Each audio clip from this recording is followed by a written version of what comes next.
हम इस वीडियो में पेट से रिलेटेड कुछ महत्वपूर्ण तथ्यों पर चर्चा करेंगे। दोस्तों आपको बता दें कि जो भारत का पहला परमाणु रिएक्टर था उसका नाम था अप्सरा। भारत के पहले परमाणु रिएक्टर का नाम अब तक परीक्षाओं में कई बार पूछा जा चुका है, तो ये इंपॉर्टेंट है। दोस्तों आपको बता दें कि जो भारत का पहला परमाणु रिएक्टर था उसका नाम था अप्सरा। लेकिन दोस्तों आपको याद रखना है कि कुछ लोग इसको आर्यभट्ट नाम से गलत कर देते, तो भारत का पहला उपग्रह था, ना कि परमाणु रिएक्टर। तो भारत का पहला परमाणु रिएक्टर कौन था? अप्सरा। भारत की पहली परमाणु पनडुब्बी जो थी वो आईएनएस चक्र थी, और भारत की प्रथम पनडुब्बी आईएनएस कावेरी, और भारत का पहला विमान वाहक जो पोत था वो आईएनएस विक्रांत था। दोस्तों आपको बता दें कि जो भारत की प्रथम मध्यम दूरी वाली मिसाइल थी वो अग्नि थी। कौन थी? अग्नि। भारत का पहला प्रक्षेपास्त्र पृथ्वी था, और भारत का प्रथम आणविक केंद्र जो है तारापुर महाराष्ट्र में पड़ता है। दोस्तों आपको बता दें कि जो भारत का पहला खुला यानी ओपन यूनिवर्सिटी था वो आंध्र प्रदेश था, आंध्र प्रदेश ओपन यूनिवर्सिटी। और प्रथम एशियाई खेलों का आयोजन दिल्ली में हुआ वर्ष 1951 में। भारत का पहला विश्वविद्यालय नालंदा विश्वविद्यालय था। भारत का पहला दूरदर्शन केंद्र दिल्ली में बना, जबकि देश में पहली बार दूरदर्शन में जो रंगीन चित्र दिखाई देते हैं वो 15 अगस्त 1982 में 15 अगस्त 1982 से रंगीन कार्यक्रमों का प्रसारण किया गया। दोस्तों आपको बता दें कि जो पहली मूक फिल्म थी अर्थात जिसमें आवाज़ नहीं आती थी, राजा हरिश्चंद्र की 1913 में रिलीज हुई थी। ये काफ़ी इंपॉर्टेंट है। पहली मूक फिल्म कौन थी? राजा हरिश्चंद्र। और दोस्तों पहली बोलती हुई फिल्म थी आला मारा 1931 में। भारत की पहली टेक्निकलर रंगीन फिल्म झांसी की रानी थी। भारत की पहली 3D फिल्म माय डियर कुट्टी चातन थी, और भारत का पहला समाचार पत्र बंगाल गजट था 1780 में। जेम्स ऑगस्ट हिक्की ने निकाला था इसे। प्रथम महिला रोजगार कार्यालय जयपुर में हुआ, और भारत के पहले हाई स्पीड ग्रामीण ब्रॉडबैंड नेटवर्क की शुरुआत इडुक्की केरल ने की थी। दोस्तों आपको बता दें कि जो भारत की पहली यात्री रेलगाड़ी चली थी वो मुंबई से थाने के बीच चली थी 1853 में। और पहली मेट्रो रेलगाड़ी कब चली? 1984 में कलकत्ता में मेट्रो चली। दोस्तों आपको बता दें कि जो रक्षा विश्वविद्यालय है वो बिनौला गुरुग्राम हरियाणा में पड़ता है। 2013 में इसकी स्थापना हुई थी। सीएनजी से चलने वाली जो रेलगाड़ी है वो रेवाड़ी से रोहतक थी, 13 जनवरी 2015 से चली थी। भारत की पहली प्राइवेट अर्थात निजी ट्रेन तेजस एक्सप्रेस है। और प्रथम स्वदेशी परमाणु पनडुब्बी क्या है? आईएनएस अरिहंत। दोस्तों आपको बता दें कि अब हम उत्तर भारत में जितने राज्य हैं उनकी राजधानियां और राज्यों को देखेंगे। भारत में 28 राज्य और 8 केंद्र शासित प्रदेश हैं। दोस्तों आपको बता दें कि जो आंध्र प्रदेश है उसकी राजधानी अमरावती है, अरुणाचल प्रदेश की ईटानगर, असम की दिसपुर, गोवा की पणजी, गुजरात की गांधीनगर, कर्नाटक की बेंगलुरु, केरल की तिरुवनंतपुरम। वैसे दोस्तों राज्य और राजधानियाँ लगभग सभी लोगों को याद होंगी, लेकिन हमने सोचा कि अब इस समय कुछ छोड़ा ना जाए, सब चीज़ें देख ली जाए एक बार, क्योंकि ये एग्जाम बूस्टर सीरीज है। महाराष्ट्र की मुंबई, मणिपुर की इम्फाल और मेघालय की शिलांग।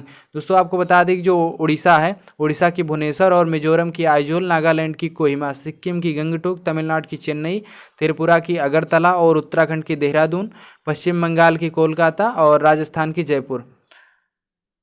दोस्तों आपको बता दें कि जो उत्तर प्रदेश है इसकी राजधानी लखनऊ है, बिहार की राजधानी पटना है, पंजाब की चंडीगढ़, हिमाचल प्रदेश की शिमला, हरियाणा की चंडीगढ़ पंजाब और हरियाणा दोनों की है, और मध्य प्रदेश की भोपाल, छत्तीसगढ़ की रायपुर, तेलंगाना की हैदराबाद, झारखंड की रांची, अंडमान निकोबार को पोर्ट विलियर, और चंडीगढ़ का चंडीगढ़ है। दादरा व नागर हवेली, दमन व दीव इसको मिलाकर एक कर दिया गया और इसकी राजधानी दमन को बना दी गई। नई दिल्ली की राजधानी क्या है? नई दिल्ली। लक्षद्वीप की कवारती, पुदुचेरी की पुदुचेरी, जम्मू कश्मीर और लद्दाख की अभी तक कोई राजधानी वैसे घोषित नहीं करी गई है। दोस्तों आपको बता दें कि अब हम जो यूनेस्को वर्ल्ड हेरिटेज जारी करता है उसके बारे में देखेंगे। जो आगरा का किला है, ताजमहल है, उत्तर प्रदेश में है, आगरा में ही ये भी है। अजंता की गुफाएं, लोरा की गुफाएं महाराष्ट्र, ये 1983 में यूनेस्को ने इसे वर्ल्ड हेरिटेज का दर्जा दिया था। महाबलीपुरम के स्मारक जो है तमिलनाडु में है। सूर्य मंदिर उड़ीसा में, इसे 1984 में यूनेस्को ने शामिल किया था। मानस वन्यजीव अभ्यारण्य काजीरंगा राष्ट्रीय उद्यान असम में है, जो केवलादेव राष्ट्रीय उद्यान राजस्थान में 1985 में। और गोवा का चर्च फतेहपुर सीकरी उत्तर प्रदेश, हम्पी अवशेष जो कर्नाटक में, खजुराहो मंदिर मध्य प्रदेश, इसे 1986 में यूनेस्को ने शामिल किया। दोस्तों आपको बता दें कि जो एलिफेंटा की गुफाएं थी महाराष्ट्र में, चोल मंदिर तमिलनाडु में, सट डटकल के स्मारक यानी कर्नाटक में है, जो सुंदरबन राष्ट्रीय उद्यान पश्चिम बंगाल में है, इसे 1987 और 2004 में। नंदा देवी राष्ट्रीय अभ्यारण्य व फूलों की घाटी उत्तराखंड, ये 1988 से 2005 में। 1988 में कुछ को शामिल किया गया, कुछ को 2005 में। सांची का जो स्तूप है मध्य प्रदेश में 1989 में। हुमायूं का मकबरा और कुतुब मीनार जो दिल्ली में बना 1993 में। दार्जिलिंग रेलवे पश्चिम बंगाल में। नीलगिरी तमिलनाडु में। कालका शिमला हिमाचल प्रदेश। और दोस्तों आपके सामने उसमें लिखी है, इस भी ध्यान रखिएगा आप। महाबोधि मंदिर बोधगया बिहार 2002। दोस्तों वैसे सबसे इंपॉर्टेंट इसमें 1983 में जितनी चीज़ें हुई उन्हीं को याद रखिए आप, बाकी आप सिर्फ याद रखिए कौन कौन सी चीज़ें यूनेस्को में हैं। सब जितनी चीज़ें लिखी हैं सब यूनेस्को में हैं, मतलब यूनेस्को की वर्ल्ड हेरिटेज लिस्ट में है। आगरा का किला, ताजमहल और अजंता की गुफाएं, एलोरा गुफाएं महाराष्ट्र, ये 1983 में, उसमें ताजमहल और आगरा का किला, अजंता एलोरा गुफाएं, ये काफ़ी इंपॉर्टेंट है। दोस्तों आपको बता दें कि जो महाबोधि मंदिर है वो बिहार में है, 2002 में इसको यूनेस्को ने रखा था। भीमबेटका गुफाएं मध्य प्रदेश में 2003 में। चंपानेर पावागढ़ पार्क गुजरात, छत्रपति शिवाजी टर्मिनल, पोर विक्टोरिया टर्मिनस महाराष्ट्र और लाल किला दिल्ली में 2001 में। जंतर मंतर जयपुर राजस्थान 2010 में। पश्चिमी घाट कर्नाटक, केरल, महाराष्ट्र व तमिलनाडु तो 2012 में। राजस्थान के पहाड़ी किले चित्तौड़गढ़ का किला, कुंभलगढ़ का किला व रणथंभौर का किला, जैसलमेर का किला, आमेर का किला, गंगरोन का किला राजस्थान में, रानी की बाव जो कि गुजरात में, पाटन, ग्रेट हिमालयन राष्ट्रीय पार्क हिमाचल प्रदेश 2014 में, नालंदा बिहार और कंचनजंगा राष्ट्रीय पार्क जो कि सिक्किम में है, ली कार्बुजियर के स्थापत्यकार चंडीगढ़। तो दोस्तों आपके बारे में बहुत बार पूछा जाता है चंडीगढ़ का आर्किटेक्ट कौन था, तो ली कार्बुजियर। और एडविन लुटियन ने दिल्ली का पूरा जो आर्टिस्ट है, संसद भवन वगैरह जो पहले का बना राष्ट्रपति भवन, ये सब एडविन लुटियन के डिजाइन, इसके डिजाइन का एडविन लुटियन थे। और चंडीगढ़ का कौन था, ली Corbusier. Ahmedabad Gujarat Victorian Gothic व आर्ट डेको इंस्बेलेंस। और जयपुर शहर जिसे पिंक सिटी की संज्ञा दी जाती राजस्थान में है। ओरछा और ग्वालियर मध्य प्रदेश में। दोस्तों आपको बता दें कि ये भी काफ़ी पूछा जाता है कि कौन सी स्थल, पर्यटन स्थल किस राज्य में, उसका निर्माण किसने किया, तो एलिफेंटा की गुफाएं मुंबई महाराष्ट्र में राष्ट्रकूट शासकों द्वारा निर्मित की गई। अजंता की गुफाएं ये है औरंगाबाद महाराष्ट्र में गुप्त शासकों द्वारा। दोस्तों आपको बता दें कि एलोरा की गुफाएं भी औरंगाबाद महाराष्ट्र में, लेकिन ये बौद्धों द्वारा बनवाई गई। लेकिन दोस्तों आपको ये बता दें कि इसमें तीनों धर्मों का प्रभाव देखने को मिलता है, हिंदू, बौद्ध और जैन। कंदरिया महादेव का मंदिर खजुराहो मध्य प्रदेश चंदेल राजा विद्याधर ने बनाया था। धार का किला धार में मध्य प्रदेश में मोहम्मद तुगलक ने। गोलकुंडा का किला हैदराबाद तेलंगाना कुतुब शाही ने। विजय स्तंभ महाराणा कुंभा ने चित्तौड़गढ़ में राजस्थान में, काफ़ी इंपॉर्टेंट है। कुतुब मीनार दिल्ली में कुतुबुद्दीन ऐबक आप लोग जानते ही होंगे। 2.5 दिन का झोपड़ा अजमेर में राजस्थान में कुतुबुद्दीन ऐबक ने बनवाया। हौज खास दिल्ली अलाउद्दीन खिलजी। और तुगलकाबाद गयासुद्दीन तुगलक दिल्ली। फिरोज शाह कोटला दिल्ली फिरोज शाह तुगलक। पिछौला झील उदयपुर राजस्थान में है। दरगाह अजमेर शरीफ अजमेर राजस्थान सुल्तान गयासुद्दीन। जयसमंद जो झील है वो उदयपुर राजस्थान में है, महाराणा जयसिंह ने बनवाई थी। रानी की बाड़ी रानी की बाव गुजरात में, रानी की बाड़ी बूंदी राजस्थान में रानी नाथवती ने बनवाया था। छत्र महल बूंदी राजस्थान रानी छत्रसाल। जूनागढ़ का किला भी बीकानेर में है, राजा जयसिंह ने बनवाया। जंतर मंतर काफ़ी इंपॉर्टेंट है, जयपुर में है, राजस्थान में सवाई जयसिंह ने बनवाया था। दोस्तों आपको बता दें कि जो नाहरगढ़ का किला है जयपुर राजस्थान में सवाई जयसिंह ने बनवाया था। भरतपुर का किला भरतपुर राजस्थान राजा सूरजमल सिंह। हवा महल जयपुर में महाराजा प्रताप सिंह। आरामबाग आगरा उत्तर प्रदेश बाबर में बनवाया था। आगरा में आरामबाग को बाबर ने बनवाया था। लाल किला जो कि दिल्ली में शाहजहां ने बनवाया था। और हुमायूं का मकबरा दिल्ली हाजी बेगम ने बनवाया था। शालीमार बाग जो कि श्रीनगर में जहांगीर ने बनवाया था। सेंट चार्ज किला चेन्नई तमिलनाडु में ईस्ट इंडिया कंपनी का है। शेरशाह मकबरा सासाराम बिहार शेरशाह के पुत्र, काफ़ी इंपॉर्टेंट है। फतेहपुर सीकरी आगरा में है जो कि अकबर ने बनवाया था। आगरा फोर्ट आगरा का किला भी वही आगरा में है उत्तर प्रदेश में, अकबर ने बनवाया था। पुराना किला दिल्ली शेरशाह सूरी ने बनवाया था। जहांगीर महल आगरा उत्तर प्रदेश अकबर। और अकबर का मकबरा जो है सिकंदरा में है, जहांगीर ने बनवाया था। अकबर का किला इलाहाबाद में है, अकबर ने बनवाया था। चश्मा शाही जम्मू कश्मीर अली मर्दान खां। एतमाउद्दौला का मकबरा नूरजहाँ जो कि जहांगीर की पत्नी थी, इन्होंने बनवाया था आगरा में। ताजमहल आगरा में शाहजहां ने बनवाया था, मुमताज महल की याद में, मोहब्बत की निशानी कही जाती है ताजमहल। निशांत बाग जम्मू कश्मीर आसफ खान नूरजहाँ का भाई, इसने बनाया था। दोस्तों आपको बता दें कि जो शीश महल है वो आगरा उत्तर प्रदेश में शाहजहां ने बनवाया। खास महल भी शाहजहां ने बनवाया था। दीवाने खास भी शाहजहां ने बनवाया। बड़ा इमामबाड़ा छोटा इमामबाड़ा तो लखनऊ में है, आप सब जानते ही होंगे। नवाब आसिफउद्दौला ने बड़ा इमाम बनवाया था, जबकि छोटा इमामबाड़ा मोहम्मद अली शाह ने। टीपू का महल जो कि बेंगलुरु में है कर्नाटक में, हैदर अली टीपू सुल्तान। और लाल बाग बेंगलुरु कर्नाटक, हैदर अली टीपू सुल्तान। गोलघर पटना बिहार ब्रिटिश सरकार। Padri ki Haveli Patna Bihar father Capuchin. William fort Kolkata Paschim Bangal lord Clive. Bibi ka Maqbara Aurangabad Maharashtra Aurangzeb ने। सफदर जंग का मकबरा दिल्ली सुजाउद्दौला। जंतर मंतर दिल्ली राजा सवाई जयसिंह। Vivekananda rock memorial Kanyakumari Tamil Nadu. शांति निकेतन पश्चिम बंगाल में रविन्द्रनाथ ठाकुर ने। Sabarmati Ashram Ahmedabad Gujarat Mahatma Gandhi. Gateway of India Mumbai Maharashtra George Wittet Clark. Jim Corbett park Nainital Uttarakhand sir Malcolm Hailey. India gate Nai Delhi British सरकार। चार मीनार हैदराबाद कुली कुतुब शाह। मान मंदिर ग्वालियर मध्य प्रदेश राजा मानसिंह तोमर। कोणार्क मंदिर या ब्लैक पगोड़ा पुरी उड़ीसा नरसिंह देव प्रथम।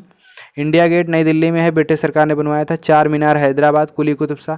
मान मंदिर ग्वालियर में राजा मान सिंह तोमर ने। कोणार्क मंदिर ब्लैक पगोड़ा पुरी उड़ीसा नरसिंह देव फर्स्ट ने बनवाया था। जगन्नाथ मंदिर पुरी उड़ीसा अनंत बर्मन चोड़गंगदेव। 64 योगिनी मंदिर जो कि खजुराहो मध्य प्रदेश में चंदेल राजाओं ने बनवाए थे। दिलवाड़ा का जैन मंदिर माउंट आबू राजस्थान विमलसाना काफ़ी इंपॉर्टेंट है। दिलवाड़ा का जैन मंदिर कहाँ? माउंट आबू राजस्थान। ये जैन धर्म का प्रसिद्ध मंदिर है। विष्णुपद मंदिर गया बिहार रानी अहिल्याबाई ने बनवाया था। हर मंदिर पटना में बिहार में महाराजा रणजीत सिंह ने बनवाया था। स्वर्ण मंदिर की स्वर्ण छत जो है अमृतसर पंजाब में महाराजा रणजीत सिंह ने चढ़वाई थी। दक्षिणेश्वर काली मंदिर कोलकाता में पश्चिम बंगाल में रानी रासमोनी ने बनवाया था। दोस्तों काफ़ी इंपॉर्टेंट ये नहीं है जिन्होंने बनवाया था, उससे ज़्यादा इंपॉर्टेंट वो है कहाँ, कुछ कुछ ही इंपॉर्टेंट है कि जैसे जो मेन है। लक्ष्मी नारायण मंदिर दिल्ली बिरला परिवार। द्वारकाधीश मंदिर मथुरा में है। और मोती मस्जिद आगरा में शाहजहाँ ने, काफ़ी इंपॉर्टेंट है कि मोती मस्जिद कहाँ है? आगरा में, उत्तर प्रदेश। जामा मस्जिद दिल्ली में शाहजहाँ। और मोती मस्जिद जो देखिए इंपॉर्टेंट है दोस्तों, मोती मस्जिद दो लोगों ने बनवाई, शाहजहाँ ने भी औरंगजेब ने। जो शाहजहाँ ने बनवाई थी मोती मस्जिद वो आगरा में थी, और जबकि जो औरंगजेब ने मोती मस्जिद बनवाई थी वो दिल्ली में थी। क्यों इंपॉर्टेंट है? तो ये पूछा जाएगा अगर दिल्ली की मोती मस्जिद का निर्माण किसने किया तो औरंगजेब ने, अगर आगरा की मोती मस्जिद का निर्माण किसने किया तो शाहजहाँ ने। Victoria memorial Kolkata Paschim Bengal. W immersion केंद्रीय सचिवालय नई दिल्ली में हर्बर्ट बेकर ने डिजाइन किया था। सारनाथ जो कि वाराणसी में उत्तर प्रदेश में। हैंगिंग गार्डन मुंबई महाराष्ट्र में। दोस्तों आपको बता दें कि अब उपाधियों से रिलेटेड क्वेश्चन भी काफ़ी पूछे जाते हैं। सीमांत गांधी किसे कहा जाता है? खान अब्दुल गफ्फार खान को, इन्हें बादशाह खान भी कहा जाता है। काफ़ी इंपॉर्टेंट है कि सीमांत गांधी के नाम से किन्हें जाना जाता है? खान अब्दुल गफ्फार खान को। और राष्ट्रपिता या बापू महात्मा गांधी को आप कहते हैं। वयोवृद्ध पुरुष दादा भाई नौरोजी, ओल्ड मैन भी कहते हैं इन्हें। लौह पुरुष सरदार वल्लभ भाई पटेल। शांति पुरुष लाल बहादुर शास्त्री। पंजाब केसरी लाला लाजपत राय। बंगाल केसरी आशुतोष मुखर्जी। बिहार केसरी डॉक्टर श्रीकंठ सिंह को कहा जाता है। शेर कश्मीर शेख अब्दुल्ला को कहा जाता है। बंगबंधु शेख मुजीबुर रहमान बांग्लादेश के पितामह कहे जाते हैं, जैसे अपने भारत के पितामह ओ महात्मा गांधी को कहा जाता है। Deshbandhu Chittaranjan Das CR Das. Deenbandhu CF Andrews. Deshbandhu Deenbandhu important है, ध्यान रखना। लोकमान्य बाल गंगाधर तिलक। लोकनायक जयप्रकाश नारायण। जननायक कर्पूरी ठाकुर। राजर्षि पुरुषोत्तम Das Tandon. Gurudev Rabindranath Tagore. Guruji MS Golwalkar. Rajaji Chakravarti Rajagopalachari. Sparrow major general Rajendra Singh. Mahamana Pandit Madan Mohan Malaviya. Bihar Vibhuti Anugrah Narayan Singh. Deshapriya Yatindra Mohan Sengupta. भारतीय फिल्मों के पितामह घुंडीराज गोविंद फाल्के। विरोधाभासों का मिश्रण मोहम्मद बिन तुगलक को कहा जाता है, MBT। और विद्रोही कवि काजी नजरुल इस्लाम को। Man of destiny Napoleon Bonaparte. Grand man of Britain Gladstone. कायदे आजम मोहम्मद अली जिन्ना को। देश रत्न या आजाद शत्रु डॉक्टर राजेंद्र प्रसाद को। कश्मीर का अकबर जैनुल आबदीन को कहा जाता है। नेताजी सुभाष चंद्र बोस को कहा जाता है। चाचा जवाहरलाल नेहरू। युवा तुर्क श्री चंद्रशेखर। ताऊ चौधरी देवीलाल। शहीद आजम भगत सिंह। माता बसंत एनी बेसेंट। भारत कोकिला सरोजिनी नायडू कहा जाता है। स्वर कोकिला लता मंगेशकर। उड़न परी PT उषा कहा जाता है। निर्मल हृदय मदर टेरेसा। विश्व कवि कविगुरु रविन्द्रनाथ टैगोर। सरदार वल्लभ भाई पटेल। और तूती हिंद अमीर खुसरो बाबूजी जगजीवन राम। भारत का नेपोलियन समुद्रगुप्त। भारतीय Machiavelli Chanakya. Haryana hurricane Kapil Dev. Little master Sunil Gavaskar. Hockey के जादूगर Dhyanchand. Fuhrer Adolf Hitler. Bard of William Shakespeare. Bharat का शेक्सपियर महाकवि कालिदास को कहा जाता है। गुजरात का जनक जो है रविशंकर महाराज को। भारतीय इतिहास के जो निर्माता है सैयद बंधु को कहा जाता है। महात्मा गांधी के पांचवें पुत्र जमुनालाल बजाज को कहा जाता है। और लिटिल कारपोरल नेपोलियन बोनापार्ट को। Black Gandhi Martin Luther King junior. Father of English poetry Geoffrey Chaucer. Maid of Orleans Joan of Arc. Lal Bal Pal लाल लाजपत राय बाल गंगाधर तिलक और विपिन चंद्र पाल। दोस्तों आपको बता दें कि जो प्रमुख व्यक्तियों से संबंधित स्थान है वो भी काफ़ी पूछे जाते हैं। तो कपिल वस्तु गौतम बुद्ध का जन्म हुआ था यहाँ। तलवंडी में गुरु नानक का। पावापुरी में महावीर का। और कुशीनगर में गौतम बुद्ध। लुम्बिनी में गौतम बुद्ध जो हैं। और मक्का में मोहम्मद साहब। पोरबंदर महात्मा गांधी। बारदौली सरदार वल्लभ भाई पटेल। पूछा जाता है कि स्थान किससे रिलेटेड, तो आप याद रखिएगा। बारदौली सरदार पटेल। फतेहपुर सीकरी अकबर महान। Chittor Maharana Pratap. Anand Bhavan Jawaharlal Nehru. Corsica Napoleon. Macedonia Sikandar महान। Trafalgar Nelson. Jallianwala Bagh general Dyer. Sabarmati Mahatma Gandhi. मकदूनिया सिकंदर महान। Shanti Niketan Rabindranath Tagore. Sevagram Mahatma Gandhi. Jerusalem Isa Masih. Waterloo Napoleon. Puducherry Arvind Ghosh. Belur Ramakrishna Paramhansa. Paunar Vinoba Bhave. Srirangapatna Tipu Sultan. Kundagram Mahavir. Ziradei doctor Rajendra Prasad. Cuttack Subhash Chandra Bose. Trimurti Bhavan Jawaharlal Nehru. दोस्तों अब समाधि स्थलों से रिलेटेड क्वेश्चन भी पूछे जाते रहे हैं। तो राजघाट को महात्मा गांधी का समाधि स्थल माना जाता है। शांतिवन जवाहरलाल नेहरू। विजय घाट लाल बहादुर शास्त्री। शक्ति स्थल इंदिरा गांधी। अभय घाट मोरारजी देसाई। किसान घाट चौधरी चरण सिंह। उदय भूमि कियान नारायणन। वीरभूमि राजीव गांधी। महाप्रयाण घाट डॉक्टर राजेंद्र प्रसाद। नारायण घाट गुलजारी लाल नंदा। समता स्थल जगजीवन राम। चैत्य भूमि BR अम्बेडकर। एकता स्थल ज्ञानी जेल सिंह। कर्मभूमि शंकर दयाल शर्मा की है। सदैव अटल अटल बिहारी वाजपेयी। रेड क्रॉस की स्थापना हेनरी डुनेंट ने करी थी, ये सब इंपॉर्टेंट है। रेड गार्ड्स की स्थापना गैरिबाल्डी ने करी थी। संस्कृत व्याकरण के जनक पाणिनि को माना जाता है। शांति निकेतन की स्थापना रविन्द्रनाथ टैगोर ने करी थी। पवनार आश्रम Vinoba Bhave. League of nation Woodrow Wilson, Khalsa पंथ गुरु गोविंद सिंह और विल्ले आश्रम में पतचोरी की स्थापना अरविंद घोष, स्काउटिंग की स्थापना बेडन पॉवेल, समाजवाद के प्रवर्तक आचार्य नरेंद्र देव, आनंद वन की स्थापना बाबा आमटे, विश्व भारती की स्थापना रविन्द्रनाथ टैगोर, भूदान आंदोलन के प्रवर्तक विनोबा भावे थे, स्वर्ण मंदिर का निर्माण गुरु अर्जुन देव ने किया था और न्याय दर्शन के संस्थापक महर्षि गौतम थे, निर्मल हृदय की संस्थापक मदर टेरेसा थी। दोस्तों अब आप सोच रहे होंगे कि कब याद कैसे होगा इतना मटेरियल। दोस्तों आपको बता दें कि इसी को कहा जाता है स्टैटिक जीके। इसे आपको याद ही करना पड़ सकता है, क्योंकि देखिए आप जितने बार इसको रीड करेंगे उतना ही आपको दिमाग में बैठ जाएगा। दोस्तों आपको हर चीज़ याद नहीं करनी है। आप अगर इस वीडियो को 2-3 बार, पहले एक बार नॉर्मल देखिए, उसके बाद स्पीड कर लीजिए 1.5, 1.75 या 1.5 पे करके 2-3 बार देख लीजिए। आप अपने माइंड में एक इमेज डेवलप हो जाएगी कि इसके कौन थे। एक बार आप अपने खुद से रीड करते जाइएगा पीडीएफ से, और हम मैं बोल भी रहा हूँ, ये आवाज़ आपके माइंड में जब जाएगी तो आपको वहाँ जरूर याद आ जाएगी एग्जाम में। क्योंकि दोस्तों वहाँ पर आपको लिखना नहीं होता उसका आंसर, बल्कि सिर्फ ये पता करना होता है कि इसका आंसर कौन हो सकता है। तो ये चीज़ जब आप कभी भी देखे रहेंगे अगर ध्यान से किसी भी चीज़ को, तो आपको दिमाग में क्लिक अवश्य करेगा कि इसका आंसर यही होगा। आप उसी चीज़ को टिक करेंगे और आपको नंबर अच्छा आएगा। दोस्तों आपको बता दें कि अगर आपको 1-2-3 बार में नहीं याद होता तो आप 2-3 बार इस वीडियो को कंप्लीट देख लीजिएगा, स्पीड में करके देख लीजिएगा, आपको याद हो जाएगा। सिर्फ मेन आपको देख लेना है बस, क्योंकि हर चीज़ याद नहीं करी जा सकती। दोस्तों इस प्रकार आप हार्ड वर्क करते रहिए। अभी कुछ दोस्तों ने कमेंट किया था कि इसके बाद सर इकोनॉमिक्स पढ़ा दी जाए, तो दोस्तों हम ये विचार कर रहे हैं कि स्ट्रेटेजी के साथ आपको एक क्लास और दे दी जाएगी। मतलब एक दिन में डबल क्लासेस आपको मिलने लगेंगी, एक हिस्ट्री, एक इकोनॉमिक्स को और एक स्ट्रेटेजी की। और मैं सोच रहा हूँ कि जल्द से जल्द इस 10 तारीख या 12 तारीख के पहले आपको ये कंप्लीट करा दिया जाए। उसके बाद में जाग्राफी के बाद में हिंदी, फिर मैथ और फिर रीजनिंग इंग्लिश, ऐसे ऐसे करते ख़त्म किया जाए। ठीक दोस्तों, thank you for watching. Video देखते रहिए।